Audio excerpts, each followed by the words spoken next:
You're listening to the Valley Current. Well, the people who are exposed to smiling faces are consistently more risk tolerant. They're willing to take higher risk bets for higher returns, potentially, than the ones that aren't exposed to that. And similar experiments have been done where people are asked to recall some event where they're really angry or recall some event where they're really afraid. I think, sometimes big decisions are made the way they are because the decision makers were more risk tolerant Tuesday morning than they were Thursday afternoon. Right. I mean, you could walk into any casino and observe what's going on in a casino, whether it's in Vegas or Atlantic City, and you could see that they're trying to juice up people's acceptance of risk, right? Oh, sure. Right. There's all sorts of ways they signal that. I've been hired by casinos before, too, by the way. There's all sorts of ways they create the signals. Like every time somebody wins something, alarms go off. Right. It doesn't go off when people lose. That's very quiet. Right. So when you walk in and there's hundreds of slot machines, you hear people winning. Right. Because it's just one or two out of many every few minutes. So, that's a big difference. They take away clocks. They make sure you got lots of alcohol. I've gone to casinos and I never spend what I budget. I always budget like I'm going to say, I'm going to spend a few $100 in the casino. Right. And then I kind of lose interest in it. I end up watching other people. Actually, I kind of want to watch what they do. Right. So it's very interesting because all people ask me that, Doug, can you use everything that you're talking about to make more money at the casino? And I say, well, what I can tell you is how on average to lose your money more slowly. That's what some bets are better than others. They're all bad bets. But the only ones that's not a bad bet over the long run is card counting. And that's easier to spot. So the casinos don't want you to do it, obviously. So there actually is a slight advantage. Yeah, they kick you out. If they discover that you're counting, they kick you out. You're not welcome anymore. There's lots of stories about that. So tell us what you did in the second edition, you and your co-author, because it's a big book and it's actually much bigger in length than your original book, right? Yeah, I think it's a little bigger. I think we said, 15, 20% more content. So we're adding a couple of new methods. I like rule of thumb methods that are really good approximations of more elaborate quantitative methods. So I talk about this thing called Laplace's rule of succession. Came from this guy, Pierre-Simon Laplace, a couple hundred years ago. And a simple rule of thumb for how to do a base rate analysis for any kind of a probability. It's a simple formula. It's actually the mean of a more complicated thing, the beta distribution. The beta distribution is how you might make an inference about a population proportion based on a small sample of that population. Like if you're saying, how many people shop at this store once a week based on a random sample in some neighborhood, and you sampled a couple of dozen people, and based on that sample, you estimate what the true proportion is because you didn't sample everybody, you just sampled a random sample. Or how many parts fail this quality test if I put them through destructive testing or something like this. Again, you don't do all of them. You wouldn't destroy all the bricks in a compression test and then not have any bricks to sell. You do a random sample of them. And you can develop this probability distribution for the proportion that would, say, fail that test. But if all you need is just to estimate the likelihood of the next event occurring, or let's say the likelihood that next year we'll observe a ransomware attack that's successful or a data breach that's successful, all you need is the mean of that distribution. And the mean is really simple. So the mean is a simple arithmetic formula, and you can do that right in the book. Also, the book, just like previous editions of the other books, has its own website with spreadsheets that you can download. So anything that's got a little bit more math to it, we say, here's how to use this spreadsheet. And you go to the website, you download the spreadsheet.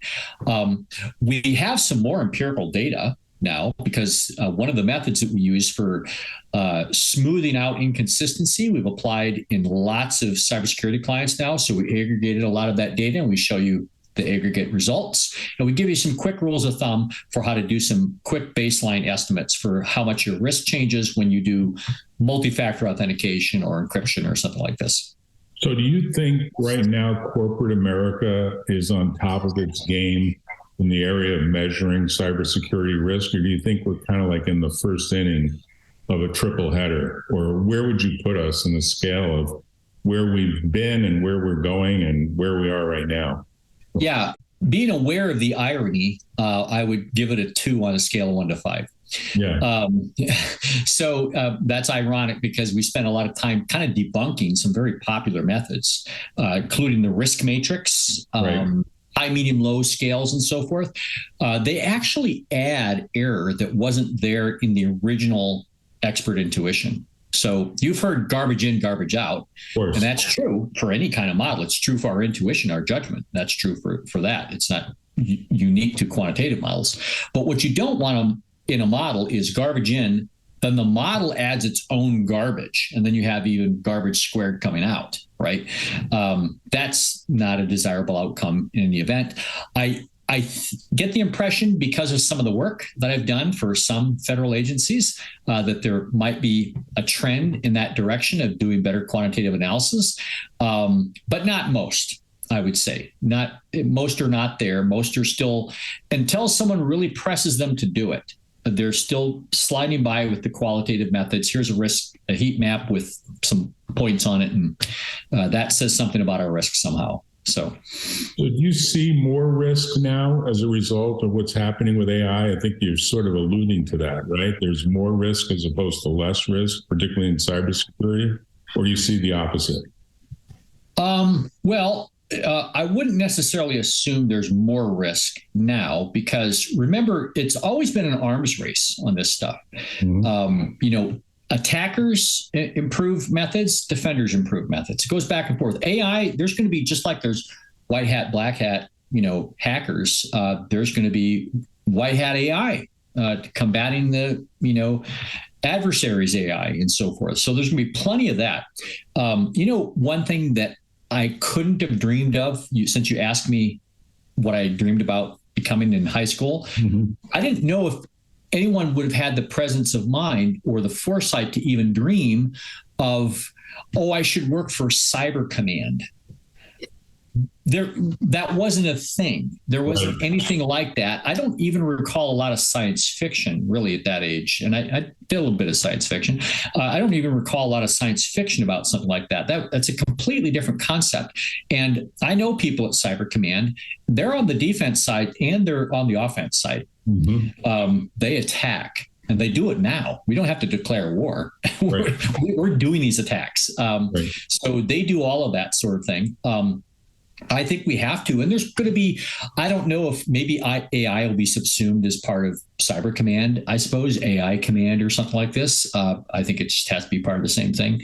I think we have to be clear about what the risks really are when people talk about AI risk. Because like I mentioned before, some of these are risks that we already deal with in other ways. It's not a new risk. It's just another variation on existing risk. And others might be new, though. Those are the ones I'm more interested in. We just have to parse them out. So do you see a new book coming where you take advantage of the outline that ChatGPT generated for you? Or is that just a joke that you wanted to express? Or do you think you got some value out of, I guess, that presentation by ChatGPT? Well, it was completely, I would say it was, maybe there's a couple of things that were in that I already would have known that I was talking about. I don't think it gave me any new ideas. I would have written it kind of differently anyway. But my point was, it was plausible. If I gave it to somebody and said, "Do you believe I wrote this?" they would have thought I wrote it.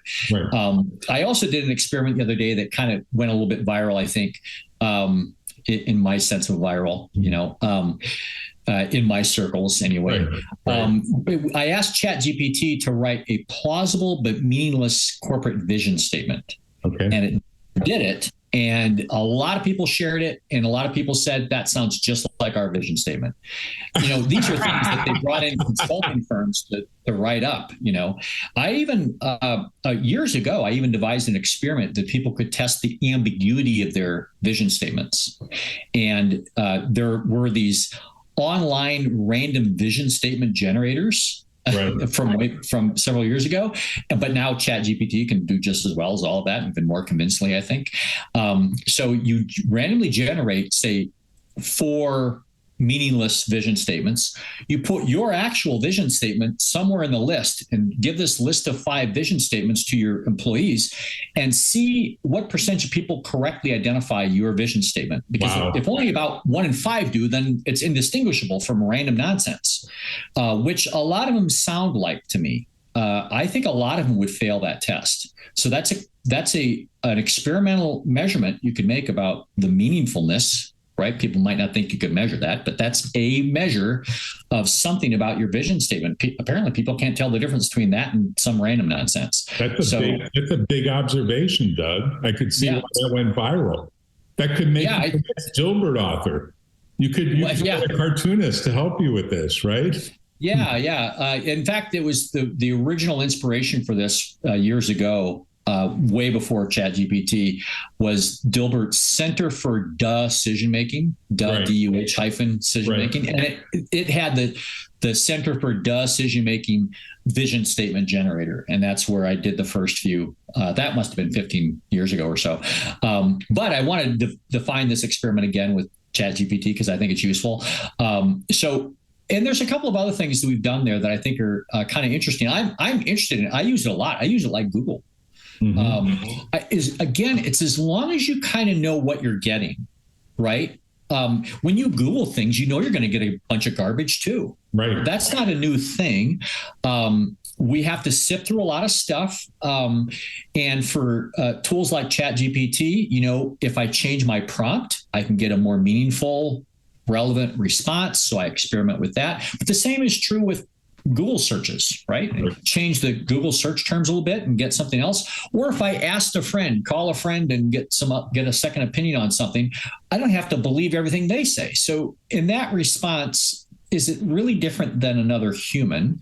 Other than I could get a lot of these busy really fast, very economically. That's different. So it would be hard for me to hire 1,000 humans or 10,000 humans and say, generate every possible exploit you possibly could for a whole list of vulnerabilities. And let's just blast them all in one particular area to defeat some enemy. I don't know if that's economical for most individuals. A whole country can do it. But I wonder if more advanced AI might make it a little bit more possible for, lone wolves to do something like that. I don't know. It's a lot of power. You could argue it's adding a lot of power to the human augmentation of human creativity, if you want to say it's a brainstorming tool, because I look at it and I say you can get some brainstorming out of this, right? I think it's a legitimate brainstorming method. I like it for brainstorming.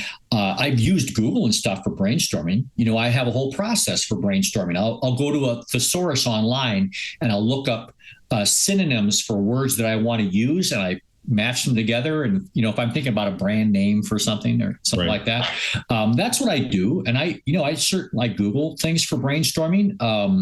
I use my Creative Whack Pack app on my phone. That's useful.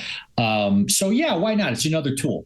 When I say that, I don't want to downplay potential serious issues with it. I do think it's more an issue of let's identify the parts that we need to be concerned about, and then identify the parts that, they're not any different than other risks, really. I am interested in what the new risks really are. I think there are some potential new risks. But you know what? You're asking a person. We've partnered with an AI machine learning firm called Crayon. This is publicly announced. It's been a while. They're a very well established AI machine learning firm, and they've done a lot of great work for Microsoft. Microsoft outsources a lot of their work and that kind of stuff. So they do. There are a couple of hundred, really super smart people in AI machine learning, and so that's my main interface with the AI experts out there. So I'm just the quant guy that comes in and tries to figure out how to make some sense around things that seem intangible and difficult to measure. So that's my angle coming at AI. Other than telling you some very high level almost YouTube level of understanding about some of the methods they're using. I'm not, that's about the level I'm at. But I do make a big point of making sure I coordinate with people that do know what they're talking about, like I've done here with cybersecurity and Richard and a lot of other people there. Do you have a new target now that you've done essentially 2 very successful books, both in multiple editions? Are you thinking about a new area beyond cybersecurity risk to bring your general perspective about how to measure anything? Because it's almost we've got a series here, right? Oh, sure. That is the plan, actually. And in fact, the second book, The Failure of Risk Management, is also in its second edition. And so that one's been doing pretty well as well. There's a lot of people who only know me through one particular book they read. They didn't know I wrote other books, actually. So there's plenty of people that only read the second book, The Failure of Risk Management, and didn't know I wrote other books. So I am starting on the next book.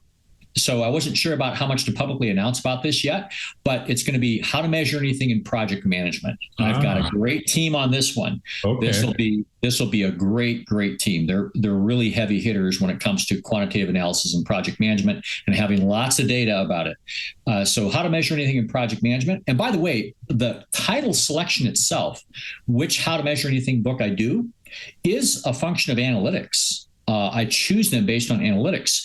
We do a survey. We look at the size of groups on LinkedIn, the size of professional groups on LinkedIn. I look at trends on search terms with Google Trends and the Google Ngram. And we look at the ranks of books on Amazon, because I have enough books out now and enough editions of different books that I can make inferences about what the book sales are per month based on their Amazon book rank. And so I kind of know where people fall based on their Amazon book rank, because I've had a few, not just multiple books, but multiple books over many years. So I've seen that go up and down, and I can kind of tell what the volumes are. And I've done some analytics on what kinds of words and titles are associated with higher selling books. So how to is kind of like an automatic seller.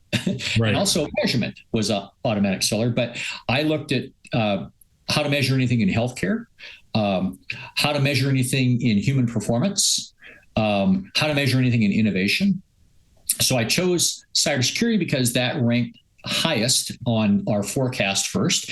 Plus, it was very helpful to have a very enthusiastic volunteer as a co-author, because it was a very close second. There was how to measure anything in project management. So that was only a temporary delay, but now I got some great co-authors for that. I think this one's going to be great.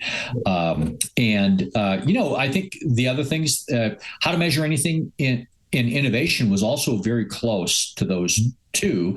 And that may also just be a function eventually of, did I find the right co-author, the one that could really add a lot of value to the message, that kind of thing. Because I'm always the outsider on all of these things. Well, you're like the theorist who has the general principles, and then you bring in a subject matter expert who then helps kind of ground the principles into the subject matter expert's area, right?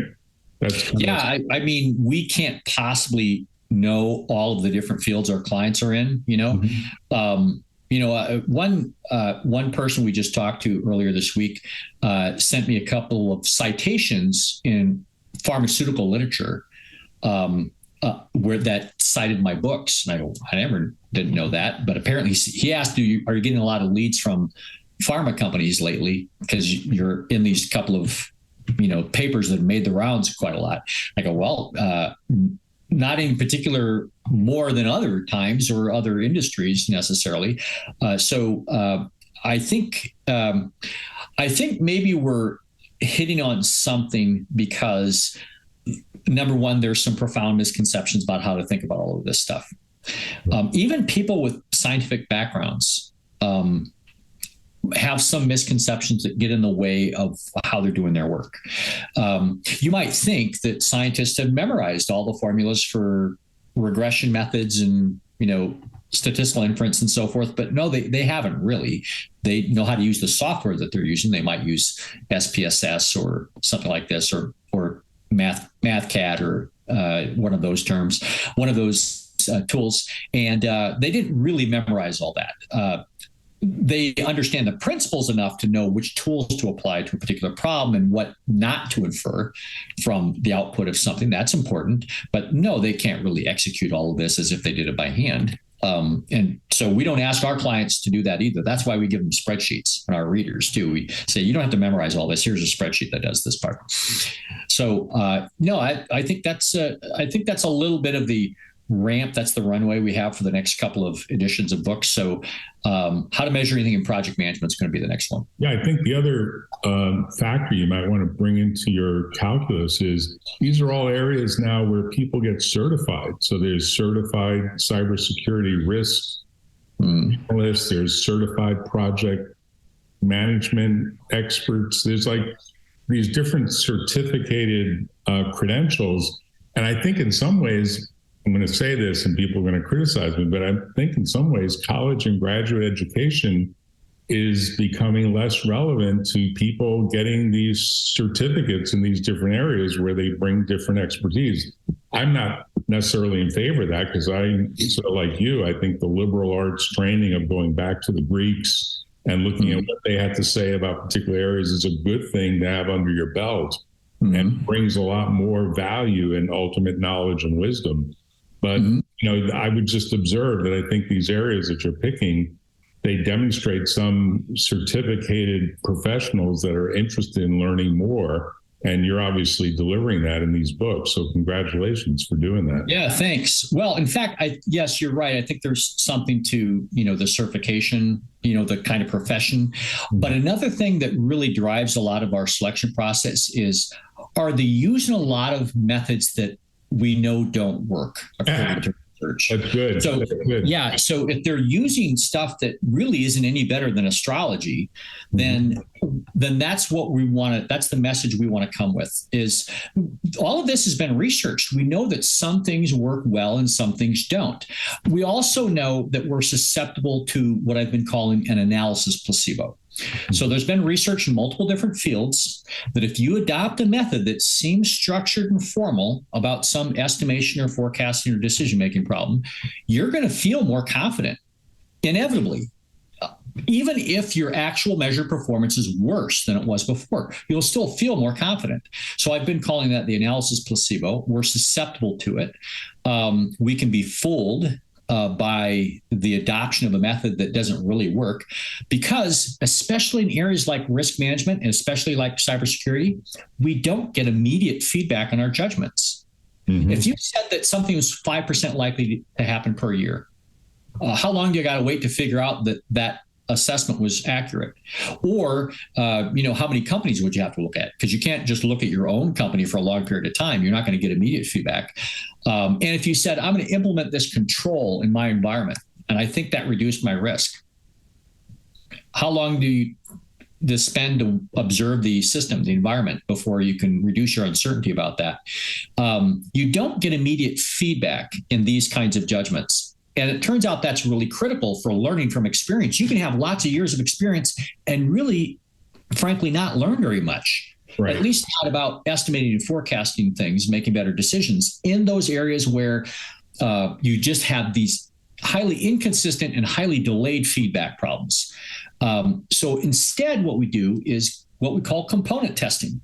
Component testing is, instead of me just relying on my own immediate observations about how well my great ideas work in my organization, I'm going to look at the performance of individually tested components of the methodology I'm using. How well does Monte Carlo work compared to not using it? How well do even naive statistical models work? How well does calibration training work? How well can people be trained to estimate things better? How well does it work to remove inconsistency that I was talking about before? How well do these qualitative scales work or not? Right? That has been researched, and we should rely on that kind of research because it's been tested to death, really. Hey, Doug, thanks for your time this afternoon. Good luck with the book. It's great. And it's great that you're doing more of them. I hope you continue to do more of them. I'll give you a big area that I think you should consider doing at some point, particularly if you're lucky enough to have a lifespan of at least 100 years and a health span of at least 100 years. How about measuring what makes for a good marriage between a couple? because you said you can measure anything. And I think John Gottman over at the University of Washington in Seattle has done a bunch of testing about that and a bunch of calculations about it. But I don't think he's done the book on it that you. Well, in my first book, even in the first edition of the first book, I talk about a study by an economist in England, Andrew Oswald, who measured an aspect of the value of a good marriage. So what it's worth to people. And what he did is fascinating methodology, by the way. It's a willingness to pay methodology. What he did is he surveyed a bunch of people about how happy they are on some scale, right? Qualitative scale. But he would also ask them, how's your marriage? How much income are you making? And it turns out that in order to get people who aren't married to be roughly comparable on happiness to people who are married, the unmarried people have to make about an extra $100,000 a year. Yeah, it's significant, right? Yeah, so that may not be the initial relevant question people are asking about the value of a marriage, right? But it's also not completely irrelevant. Right. It says something. That's the thing, is people are too quick to kick out information that actually does tell them something. So that I actually mentioned that in the first edition of the first book, the Andrew Oswald study. Right. That's a good one. Thanks. Because I didn't mean it literally, how to measure anything. I know. And my first thought was, well, lots of people don't think they can measure stuff that's as intangible as a marriage. But your point is there's measurable factors that you can decompose and analyze. And I think Dr. John Gottman does some of this, but I'm not sure he does it at the level that you would do it. So I think there's room for some application. I have had that question before in live seminars and so forth. And here's the question I would ask. Like someone would ask me to measure love. I said, well, have you ever observed some couples that love each other more than other couples who love each other less? Have you ever seen it? And they go, yeah. So what did you see when you saw more of it? Right. Because if you never saw any variation in this, you wouldn't even have identified it as something to measure in the first place. Right. You wouldn't know that it's a thing that varies unless you saw it vary. So when you must have seen it vary. It doesn't matter if you're talking about someone's artistic ability. Have you ever seen artistic ability vary? Okay. What did you see when you saw more of it? Once people figure out how they observe something, they're halfway to measuring it. The rest is trivial math. Right. I meant that literally, how to measure anything. Thanks. Absolutely. So I'm going to look forward to your next book, and I'm going to be pushing you towards that marriage area, because I think that marriage area really is underserved, and it has lots of certified professionals in it. And I bet if you do your searching on Amazon and the other metrics you'll do, you'll say, there's a big market for this stuff, like a huge market, a huge worldwide market. Sure. I hope this inspires you in that direction. All right. Well, it might. All right. Well, thanks a lot for your time. Thanks, Doug. Talk to you later. Thanks for coming on. Bye-bye.